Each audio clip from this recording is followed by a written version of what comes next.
ആകാശവാണി.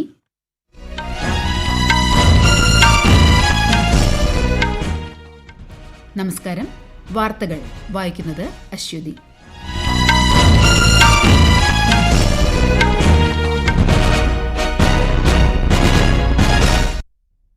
പ്രധാന വാർത്തകൾ. പ്രധാനമന്ത്രി നരേന്ദ്രമോദി ഇന്ന് കൊൽക്കത്തയിൽ സംയുക്ത സൈനിക കമാൻഡർമാരുടെ സമ്മേളനം ഉദ്ഘാടനം ചെയ്യും. ബീഹാറിൽ വിവിധ വികസന പദ്ധതികൾക്കും തുടക്കം കുറിക്കും. കേന്ദ്ര കൃഷിമന്ത്രി ശിവരാജ് സിംഗ് ചൌഹാൻ ഇന്ന് ന്യൂഡൽഹിയിൽ നടക്കുന്ന ദേശീയ കാർഷിക സമ്മേളനം റാബി അഭിയാൻ 2025 പങ്കെടുക്കും. 15ാം കേരള നിയമസഭയുടെ 14ാം സമ്മേളനത്തിന് ഇന്ന് തുടക്കം. പ്രതിരോധ മേഖലയിലെ നവീകരണം പ്രോത്സാഹിപ്പിക്കുന്നതിനുള്ള പ്രതിരോധ സംഭരണ മാർഗരേഖയ്ക്ക് അംഗീകാരം നൽകി കേന്ദ്ര സർക്കാർ. ഏഷ്യാകപ്പ് ക്രിക്കറ്റിൽ പാകിസ്ഥാനെതിരെ ഇന്ത്യയ്ക്ക് 7 വിക്കറ്റ് ജയം. വാർത്തകൾ വിശദമായി. പ്രധാനമന്ത്രി നരേന്ദ്രമോദി ഇന്ന് കൊൽക്കത്തയിൽ കമ്പൈൻഡ് കമാൻഡേഴ്സ് കോൺഫറൻസ് ഉദ്ഘാടനം ചെയ്യും. കൊൽക്കത്തയിലെ ഇന്ത്യൻ ആർമിയുടെ ഈസ്റ്റേൺ കമാൻഡ് ആസ്ഥാനമായ വിജയ് ദുർഗിൽ നടക്കുന്ന 3 ദിവസത്തെ കോൺഫറൻസിൽ സാങ്കേതിക പുരോഗതി, സായുധ സേനയുടെ 3 ശാഖകൾക്കിടയിലുള്ള ഏകോപനം, ആധുനികവൽക്കരണം എന്നിവ ചർച്ച ചെയ്യും. രാജ്യരക്ഷാ മന്ത്രി രാജ്നാഥ് സിംഗിന്റെ 2 ദിവസത്തെ കൊൽക്കത്ത സന്ദർശനം ഇന്നു മുതൽ. പ്രധാനമന്ത്രി നരേന്ദ്രമോദി ഉദ്ഘാടനം ചെയ്യുന്ന സംയുക്ത കമാൻഡർമാരുടെ സമ്മേളനത്തിൽ അദ്ദേഹം പങ്കെടുക്കും. പരിഷ്കരണം, പരിവർത്തനം, പ്രവർത്തന സന്നദ്ധത എന്നിവയിലായിരിക്കും ഈ വർഷത്തെ സംയുക്ത കമാൻഡർമാരുടെ സമ്മേളനം ശ്രദ്ധ കേന്ദ്രീകരിക്കുകയെന്ന് രാജ്യരക്ഷാ മന്ത്രി പറഞ്ഞു. ബീഹാറിലെ പൂർണിയ ജില്ലയിൽ 36,000 കോടി രൂപയുടെ നിരവധി വികസന പദ്ധതികൾക്കും പ്രധാനമന്ത്രി ഇന്ന് തുടക്കം കുറിക്കും. വടക്കൻ ബീഹാറിൽ പുതുതായി വികസിപ്പിച്ച വിമാനത്താവള ടെർമിനലും സംസ്ഥാനത്തെ കർഷകർക്ക് പ്രയോജനം നൽകുന്ന ദേശീയ മഖാന ബോർഡിന്റെ ഉദ്ഘാടനവും പ്രധാനമന്ത്രി നിർവഹിക്കും. പൊതുസേവനവും സദ്ഭരണവും ലക്ഷ്യം വെച്ചുള്ള പരിശ്രമമാണ് കഴിഞ്ഞ 11 വർഷമായി നടത്തിവരുന്നതെന്ന് കേന്ദ്ര സർക്കാർ. ഈ പരിശ്രമങ്ങളുടെ ഭാഗമായി രാജ്യം മികച്ച പുരോഗതിയാണ് കൈവരിച്ചത്. സ്വച്ഛ് ഭാരത് പദ്ധതിയിലൂടെ രാജ്യത്തെ ജനങ്ങളുടെ ജീവിതത്തിലുണ്ടായ മാറ്റങ്ങളാണ് ഇന്നത്തെ സേവാ പർവിലൂടെ വിശദമാക്കുന്നത്.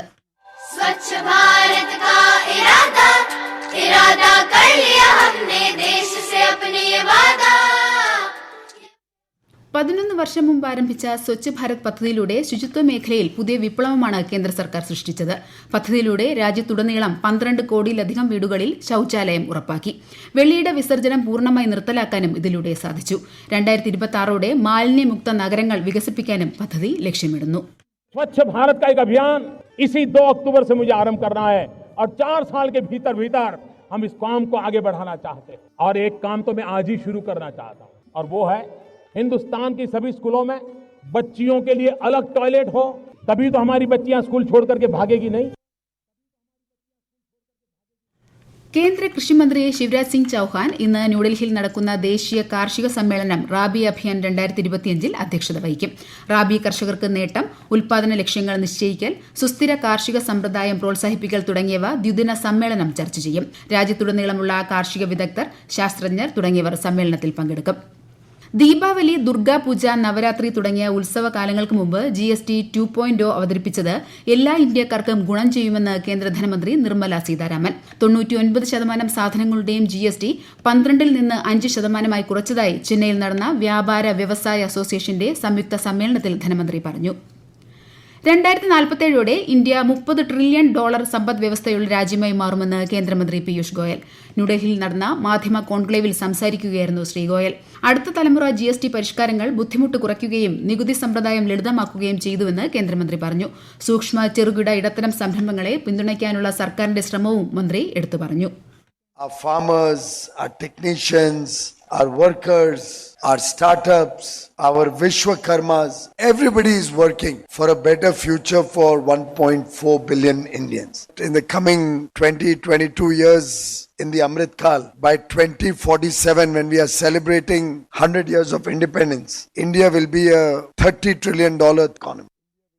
12% നികുതി ചുമത്തിയിരുന്ന കണ്ണടകൾക്കും ലെൻസുകൾക്കും പുതുതലമുറ GST പരിഷ്കാരങ്ങളിലൂടെ നികുതി 5% കുറഞ്ഞു. കാഴ്ച പരിമിതി നേരിടുന്ന വിദ്യാർത്ഥികൾ, പ്രായമായവർ, താഴ്ന്ന വരുമാനമുള്ളവർ എന്നിവർക്ക് ഇത് ആശ്വാസകരമായി. ഈ പരിഷ്കാരങ്ങൾ രാജ്യത്തിന്റെ ആരോഗ്യ സംരക്ഷണ സംവിധാനത്തെ ആകെ ശക്തിപ്പെടുത്തുമെന്നാണ് വിലയിരുത്തൽ. ഈ വാർത്തകൾ ആകാശവാണിയിൽ നിന്ന്. ആകാശവാണി വാർത്തകളും വാർത്താധിഷ്ഠിത പരിപാടികളും all India radio news Thiruvananthapuram YouTube ചാനലിലും all India radio news Thiruvananthapuram Facebook പേജിലും AR News_ തിരുവനന്തപുരം ഇൻസ്റ്റഗ്രാം അക്കൌണ്ടിലും AR News_TVM X ഹാൻഡിലും ലഭ്യമാണ്. പ്രതിരോധ സേനയ്ക്ക് ആവശ്യമായ ഉപകരണങ്ങളും സാധനങ്ങളും വാങ്ങുന്നതിനുള്ള പ്രതിരോധ സംഭരണ മാനുവലിന് രാജ്യരക്ഷാമന്ത്രി രാജ്നാഥ് സിംഗ് അംഗീകാരം നൽകി. സായുധ സേനയുടെ നവീകരണം പ്രോത്സാഹിപ്പിക്കുന്നതിനും ആഭ്യന്തര വ്യവസായം പ്രോത്സാഹിപ്പിക്കുന്നതിനുമാണ് പുതുക്കിയ മാർഗരേഖ നടപ്പിലാക്കുന്നതെന്ന് പ്രതിരോധ മന്ത്രാലയം പ്രസ്താവനയിൽ അറിയിച്ചു. 15ാം കേരള നിയമസഭയുടെ 14ാം സമ്മേളനത്തിന് ഇന്ന് തുടക്കമാകും. ഒക്ടോബർ 10 വരെ ആകെ 12 ദിവസമായിരിക്കും സഭ ചേരുക.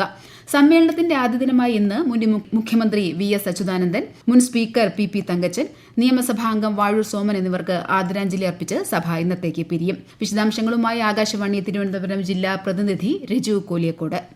സമ്മേളനത്തിലെ ബാക്കി 11 ദിവസങ്ങളിലെ 9 ദിവസങ്ങൾ ഔദ്യോഗിക കാര്യങ്ങൾക്കും 2 ദിവസങ്ങൾ അനൌദ്യോഗിക അംഗങ്ങളുടെ കാര്യത്തിനുമായി വിനിയോഗിക്കും. 2024 കേരള പൊതുവിൽപ്പന നികുതി ഭേദഗതി ബില്ലും 2025 കേരള ഗുരുവായൂർ ദേവസ്വം ഭേദഗതി ബില്ലും കേരള കയർ തൊഴിലാളി ക്ഷേമ സെസ് ഭേദഗതി ബില്ലും ആദ്യം പരിഗണനയ്ക്ക് വരും. ഒക്ടോബർ 6-ന് 2025-26 സാമ്പത്തിക വർഷത്തെ ബജറ്റിലേക്കുള്ള ഉപധനാഭ്യർത്ഥനകൾ സംബന്ധിച്ച ചർച്ചയും വോട്ടെടുപ്പും നടക്കും.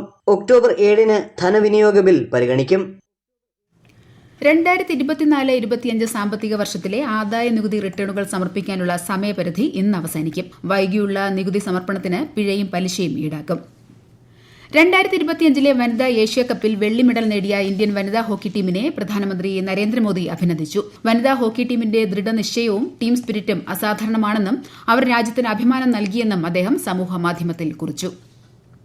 ഏഷ്യാകപ്പ് ഗ്രൂപ്പ് എ മത്സരത്തിൽ പാകിസ്ഥാനെതിരെ ഇന്ത്യയ്ക്ക് ജയം. ഇന്നലെ ദുബായിൽ നടന്ന മത്സരത്തിൽ പാകിസ്ഥാനെ 7 വിക്കറ്റിന് ഇന്ത്യ പരാജയപ്പെടുത്തി. ടോസ് നേടി ആദ്യം ബാറ്റ് ചെയ്ത പാകിസ്ഥാൻ 19.3 ഓവറിൽ 126 റൺസിന് എല്ലാവരും പുറത്തായി. മറുപടി ബാറ്റിംഗിനിറങ്ങിയ ഇന്ത്യ 25 പന്തുകൾ ബാക്കി നിൽക്കെ ലക്ഷ്യം നേടി. ഇന്ത്യയ്ക്ക് വേണ്ടി ഓപ്പണർ അഭിഷേക് ശർമ്മ 13 പന്തിൽ 31 റൺസും ക്യാപ്റ്റൻ സൂര്യകുമാർ യാദവ് 47 റൺസും നേടി. നാളെ നടക്കുന്ന മത്സരത്തിൽ ഇന്ത്യ ഹോങ്കോങ്ങിനെ നേരിടും. ഈ വിജയം രാജ്യത്തെ ഇന്ത്യൻ സായുധ സേനയ്ക്ക് സമർപ്പിക്കുന്നുവെന്ന് മത്സരശേഷം ക്യാപ്റ്റൻ സൂര്യകുമാർ യാദവ് പറഞ്ഞു. We actually stand with all the victims of Pahalgam terror attack, and we stand with their families, also express our solidarity. Also, we dedicate this win to our brave armed forces who took part in Operation Sindoor. ഇന്ന് മുതൽ ഈ മാസം 19 വരെ ന്യൂഡൽഹിയിലെ ഭാരത് മണ്ഡപത്തിൽ നടക്കുന്ന international electro technical കമ്മീഷന്റെ 89ാമത് പൊതുയോഗത്തിന് India ആതിഥേയത്വം വഹിക്കും. 100-ലധികം രാജ്യങ്ങളിൽ നിന്നുള്ള 2000-ലധികം വിദഗ്ധർ പങ്കെടുക്കുന്ന ഈ സമ്മേളനത്തിൽ സുസ്ഥിര ലോകത്തെ രൂപപ്പെടുത്താൻ സഹായിക്കുന്ന അന്താരാഷ്ട്ര ഇലക്ട്രോ ടെക്നിക്കൽ മാനദണ്ഡങ്ങളെക്കുറിച്ച് ചർച്ച ചെയ്യും. കേന്ദ്രമന്ത്രി പ്രഹ്ലാദ് ജോഷി ചടങ്ങ് ഉദ്ഘാടനം ചെയ്യും. ഉസ്ബെക്കിസ്ഥാനിൽ നടക്കുന്ന ഫിഡെ ഗ്രാൻഡ് സ്വിസ് 10ാം റൌണ്ടിൽ ഇന്ത്യയുടെ ആർ വൈശാലി മുൻ ലോക ചാമ്പ്യൻ ഉക്രൈന്റെ മരിയ മുസിചുക്കിനെ പരാജയപ്പെടുത്തി. ഓപ്പൺ വിഭാഗത്തിലെ മത്സരങ്ങളിൽ ഇന്ത്യൻ താരങ്ങളായ അർജുൻ എർഗൈസി ചൈനീസ് താരത്തോടും നിഹൽ സരീൻ ഉസ്ബെക്കിസ്ഥാൻ താരത്തോടും സമനിലയിൽ പിരിഞ്ഞു. ലിവർപൂളിൽ നടക്കുന്ന ലോക ബോക്സിംഗ് ചാമ്പ്യൻഷിപ്പിൽ വനിതകളുടെ 48 കിലോ വിഭാഗത്തിൽ ഇന്ത്യയുടെ മീനാക്ഷി ഹൂഡയ്ക്ക് സ്വർണം. കസാഖിസ്ഥാൻ താരത്തെയാണ് മീനാക്ഷി തോൽപ്പിച്ചത്. ചാമ്പ്യൻഷിപ്പിൽ ഇന്ത്യയുടെ 2ാം സ്വർണമാണിത്. 18ാമത് ഇൻക്ലൂഷൻ ലോക സമ്മേളനത്തിന് ഇന്ന് ദുബായിൽ തുടക്കമാകും. ഭിന്നശേഷിക്കാരുടെ അവകാശങ്ങളെക്കുറിച്ചുള്ള UN കൺവെൻഷൻ പോലുള്ള ആഗോള നേട്ടങ്ങൾ സമ്മേളനം ചർച്ച ചെയ്യും. ഷാർജ എക്സ്പോ സെന്ററിലാണ് 3 ദിവസത്തെ പരിപാടി സംഘടിപ്പിച്ചിരിക്കുന്നത്.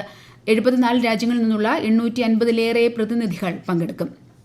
എയർ കണ്ടീഷണറുകൾ, LED-കൾ എന്നിവ ഉൾപ്പെടെയുള്ളവയുടെ ഉൽപ്പാദനത്തിന് ആനുകൂല്യ അധിഷ്ഠിത ഉൽപ്പാദന പദ്ധതിയിലേക്കുള്ള അപേക്ഷ സമർപ്പിക്കാനുള്ള പോർട്ടൽ ഇന്നു മുതൽ വീണ്ടും തുറന്നു നൽകും. കേന്ദ്ര വാണിജ്യ മന്ത്രാലയത്തിന്റെ ഈ പോർട്ടൽ 30 ദിവസത്തേക്കാണ് തുറക്കുന്നത്. അടുത്ത മാസം 14 വരെ അപേക്ഷ സമർപ്പിക്കാവുന്നതാണ്. കോടതികൾ മുഖേനയോ ഉപയോഗത്തിലൂടെയോ വഖഫ് ആക്കപ്പെട്ട സ്വത്തുക്കൾ പിന്നീട് വഖഫ് അല്ല എന്ന് പ്രഖ്യാപിക്കാൻ സർക്കാരുകൾക്ക് അധികാരമുണ്ടോ എന്ന വിഷയത്തിൽ സുപ്രീംകോടതി ഇന്ന് ഇടക്കാല ഉത്തരവ് പ്രഖ്യാപിക്കും. 2025 വഖഫ് ഭേദഗതി നിയമത്തിന്റെ സാധുത ചോദ്യം ചെയ്യുന്ന ഹർജികളിൽ വാദം കേട്ട ശേഷം മെയ് 22-ന് chief justice BR Gavai, justice Augustine George Masih എന്നിവർ ഉൾപ്പെട്ട ബെഞ്ച് ഉത്തരവ് പുറപ്പെടുവിക്കൽ മാറ്റിവച്ചിരുന്നു. പ്രധാന വാർത്തകൾ വീണ്ടും. പ്രധാനമന്ത്രി നരേന്ദ്രമോദി ഇന്ന് കൊൽക്കത്തയിൽ സംയുക്ത സൈനിക കമാൻഡർമാരുടെ സമ്മേളനം ഉദ്ഘാടനം ചെയ്യും.